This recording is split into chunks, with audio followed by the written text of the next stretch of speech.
¿Qué tal? Hoy vamos a explorar algo fascinante. Vamos a ver cómo las profesiones, sí, los trabajos que tenían dos de los autores de los evangelios, Mateo y Marcos, marcaron por completo la forma en que escribieron sus historias. Prepárense porque vamos a ver la vida de Cristo desde una perspectiva totalmente nueva, a través de los ojos de un contador y de un traductor. Ok, vamos a meternos de lleno en esto. La pregunta que nos va a guiar es una que seguro más de una persona se ha hecho.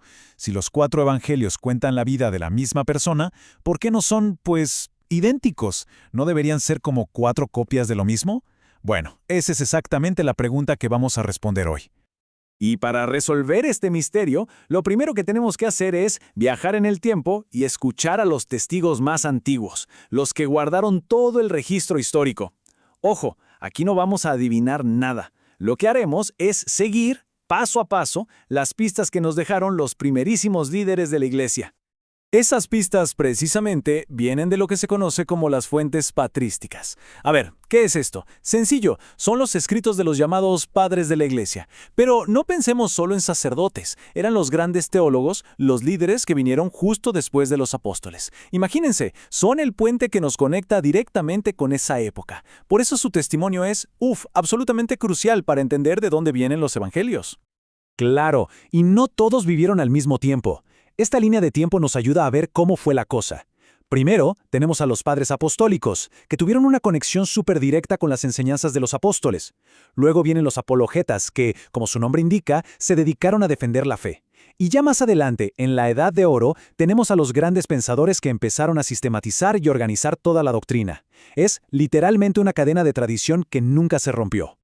Y dentro de toda esa tradición, hay 3 nombres que para nosotros hoy son clave. Primero, Papias de Hierápolis, porque fue él quien por primera vez identificó a Marcos como el intérprete de Pedro. Importantísimo. Luego, Eusebio de Cesarea, un historiador al que le debemos mucho, porque si no fuera por él, los escritos de Papias se habrían perdido para siempre. Y tercero, Clemente de Alejandría, que nos da un contexto teológico súper valioso. Con sus testimonios en la mano, ahora sí, podemos abrir nuestro primer expediente, Mateo. Así que vamos con nuestro primer caso de estudio, Mateo. Y aquí está la clave para entender su evangelio. No podemos verlo solo como un apóstol. Tenemos que pensar en lo que él era antes de seguir a Jesús. Un recaudador de impuestos, un profesional en toda regla. Y aquí es donde la cosa se pone súper interesante, por el contraste que había. Por un lado, socialmente eran, despreciados, considerados traidores, los metían en el mismo saco que a los pecadores. Pero por otro lado, su trabajo exigía unas habilidades súper especializadas. Tenían que ser meticulosos, muy organizados y unos verdaderos expertos en finanzas, contabilidad y manejo de divisas. Y claro, Mateo entendía perfectamente esta marginación. Cuando él escribe este pasaje, no lo hace como alguien que ve las cosas desde afuera. No, él era parte de ese grupo. Él era uno de esos publicanos y pecadores. Por eso, en su forma de escribir, se nota una gratitud inmensa por haber sido incluido por Jesús. Él sabía, mejor que nadie, de dónde lo habían sacado. Y lo increíble es que esa mentalidad de contador, esa forma de pensar tan estructurada, no desapareció cuando se convirtió en apóstol. ¡Para nada! Al contrario, es como si hubiera dejado su firma de contador por todo el evangelio. Se nota especialmente en la precisión, casi financiera, con la que escribe algunas de las enseñanzas de Jesús. Y los ejemplos, los ejemplos son súper claros. Fíjense nomás en el lenguaje que usa. En la famosa parábola de los talentos, ¿de qué habla? De ajustar cuentas, de ganar, de intereses. En la de los obreros de la viña, detalla cosas como pagos por hora, salarios diarios. Vamos, que son conceptos de administración. Ese no es el lenguaje que usaría un pescador, ¿verdad? Es el lenguaje de alguien que manejaba cuentas. Pero su mente organizada no se queda solo en las palabras, va mucho más allá. Miren, por ejemplo, cómo arma la genealogía de Cristo desde el mismísimo primer capítulo. No es una lista de nombres al azar, para nada. La estructura en 3 bloques perfectos, 3 series de 14 generaciones cada una. Una simetría total. Es un acto de organización puro, creando un puente súper claro y ordenado entre el Antiguo y el Nuevo Testamento. Entonces, aquí está el punto clave de todo esto. El Evangelio de Mateo está de primero en el Nuevo Testamento no porque haya sido el primero en escribirse, que de hecho no lo fue, sino por una razón teológica, una razón de estructura. Dios usó esa mente de contador para poner en orden la gran historia de la salvación y presentarla de la forma más lógica y clara posible. Y bueno, de la mente súper estructurada de un contador, ahora pasamos a un perfil completamente diferente. Abrimos nuestro segundo expediente, Marcos. Y lo primero que hay que saber de él es que no fue un testigo ocular directo de los hechos. Su rol era otro, era un intérprete, un traductor multilingüe.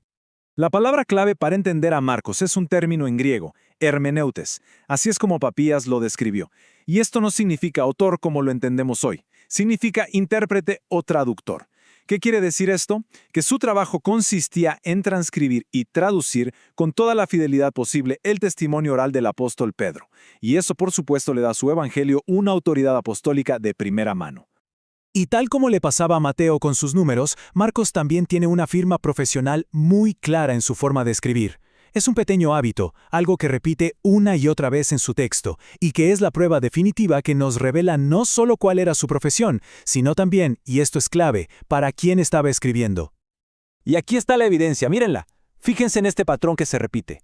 Marcos pone la frase que Jesús dijo en su idioma original, el arameo, e inmediatamente después, ¡pum!, la traduce para quien está leyendo.